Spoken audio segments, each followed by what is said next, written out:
Yo soy Ander Iruarriza, aunque todo el mundo me conoce como Iru. Y bueno, yo ahora mismo me dedico a jugar a fútbol. Iker Muniain, Raúl García, jugadores desde de Laporte, con Emilio Laporte, también he coincidido, con Kepa Arrizabalaga, tal. Hostia, Iribar, ¿sabes? En su momento se decía de los mejores porteros del mundo, ¿no? Un portero muy adelantado a su época, a su manera de jugar y tal. Muy buena persona, muy buena persona. Queremos saber un poco cómo actúas de cara a cuando te van a tirar un penalti. Esas aficiones, ¿no? Al final, luego no tienes reparos en esperarte fuera y igual te pueden pegar una paliza. Jugamos un partido amistoso contra el Newcastle, ahí en el St. James's Park, con todo el estadio lleno, con una música que parecía que ibas a pegarte contra los gladiadores y se te ponía la piel de gallina. Que jugué ahí contra él y me metió gol, de hecho. Me metió gol y luego me bailó, como el Fornite. Sí, te bailó. Tú pensar que tú eres el mejor. O sea, tener ese pensamiento en la cabeza, ¿no? Tú estás entrenando y yo soy el mejor. O jugando y yo soy el mejor. Porque si tú no lo piensas, ¿quién lo va a pensar que tú eres el mejor? Iru, ¿cuál va a ser tu siguiente escalón?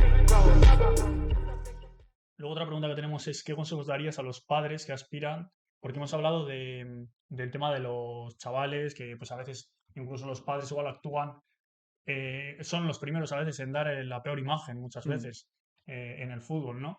Y entonces, ¿tú qué consejos le darías a los padres que aspiran a que sus hijos igual que se conviertan en jugadores profesionales, que a veces igual lo desea más el padre que el propio hijo y eso puede llevar a una conducta por parte del padre muchas veces inadecuada, Tóxica, se podría decir. tóxica y que el chaval, pues lo único que es importante en ciertas edades que es disfrutar, pues igual ya no lo consiga en todos los Eso es. partidos y pues el tema de lo que hemos comentado de las batallas de padres y Sí, sí. ese tipo de cosas que es ridículo.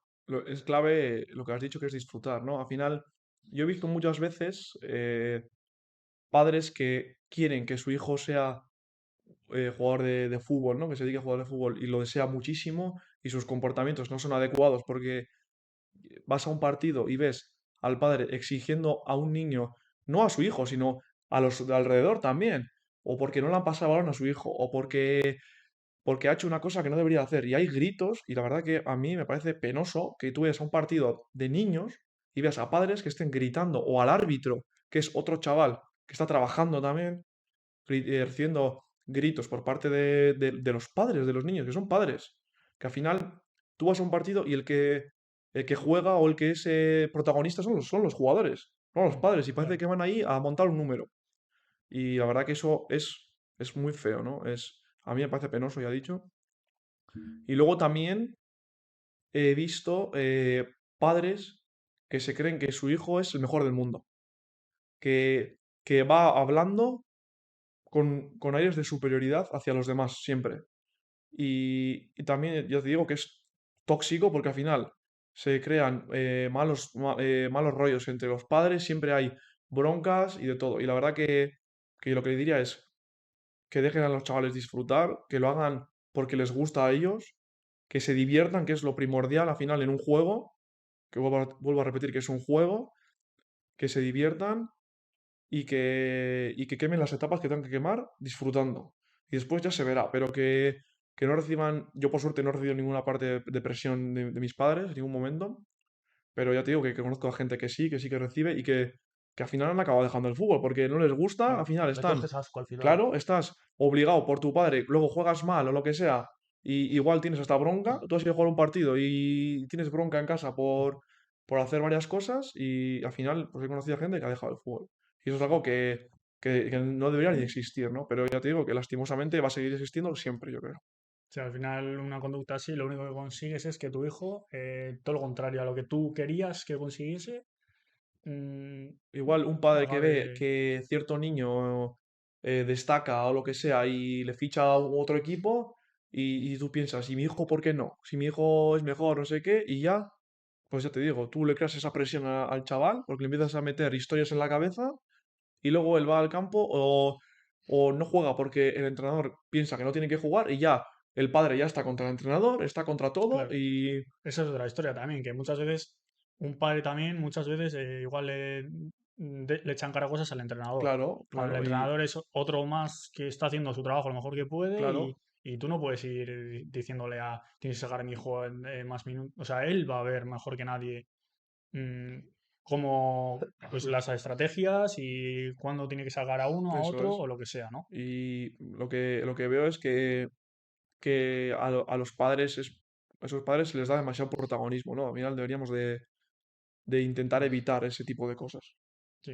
Y yo creo que ya para cerrar el tema este así como más caliente de conductas inadecuadas y tal, yo no podíamos dejar esto, cerrarlo sin comentar también negar a los árbitros, que es otro trabajador más también que está haciendo su trabajo lo mejor posible y es una locura lo que tienen que pasar muchas veces. Y ya no te digo en primera división, que también, sino en partidos y en ligas, pues más de chavales y tal, que muchas veces el propio árbitro es un chaval también Mm.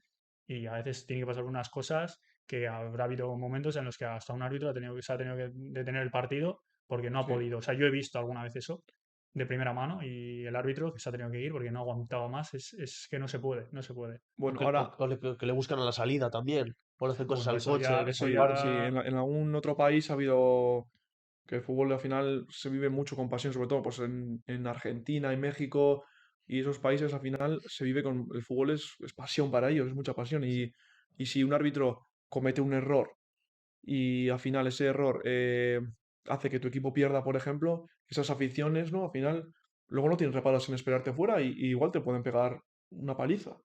Que ahí también los ultras de esos equipos se suelen pegar y se matan entre ellos. Que eso aquí al final, poco a poco se va quitando en España. Luego también tengo que decir que hoy en día en Primera División y en Segunda División aquí española están, bueno, y en casi toda Europa están respaldados porque existe el VAR hoy en día y si ellos cometen un error, por ejemplo, en anular un gol o pitar una falta o penalti, al final la sala VAR está para ayudarles si se han equivocado o para tomar otra decisión. Entonces están como más respaldados, ¿no? Pero lo que tú dices, tú vas a una liga menor, por ejemplo, en Primera Federación, que al final ahí no hay nada, un árbitro o claro, un línea se equivoca, te meten gol, tú te la comes, te la envainas y tu equipo pierde. Claro, la gente se lo toma con los árbitros. Ya te digo, te puede pasar tanto a favor como en contra, ¿eh? Y es lo mismo. Al final son personas que se equivocan, porque se pueden equivocar, y la afición se suele tomar con los árbitros, sí. ¿no? Y sobre todo lo que has dicho, que son personas. Y Sí. muchas veces cuando ves a alguien, pues con un determinado uniforme, ya sea de árbitro o en otro sector, o mismamente de policía o de lo que sea, ya ves a alguien con un uniforme y ya no se le trata igual, Mm. ¿no? Entonces, muchas veces tienes que pensar que detrás de ese uniforme hay una persona, ¿no? Pero también tengo que decir que hay alguno que otro que va con aires de superioridad y te habla como Ya. con Bueno, eso despecto también por parte de ellos, y, pues mal también. y Porque no. claro, y muchas veces tú estás jugando el partido y tú le haces una pregunta o le dices algo y él te contesta mal, pero mal, mal, Sí, y claro, a ti te molesta, sí, pero también eres consciente que no puedes decirle nada ya. porque al final él puede decidir si tú sigues o no sigues. Yo creo que muchos actúan así igual también no es por defenderlo, porque tampoco está bien esa actitud por parte de ellos, pero yo igual por poner una coraza, ¿no? También Es lo por que lo que pienso le yo, vayan a igual, decir, igual tienen miedo o lo que sea claro. y ellos se protegen Sí, con como esa con esa actitud, sí, autoridad, sí, ¿no? sí. De decirte tal. Y sí que es verdad que luego muchas veces, después de un partido, se acercan y te dicen, pues sí, mira, me he equivocado en esto y me he equivocado en esto, ¿sabes? Te lo admiten. Pero eso, al final es el fútbol moderno de hoy en día.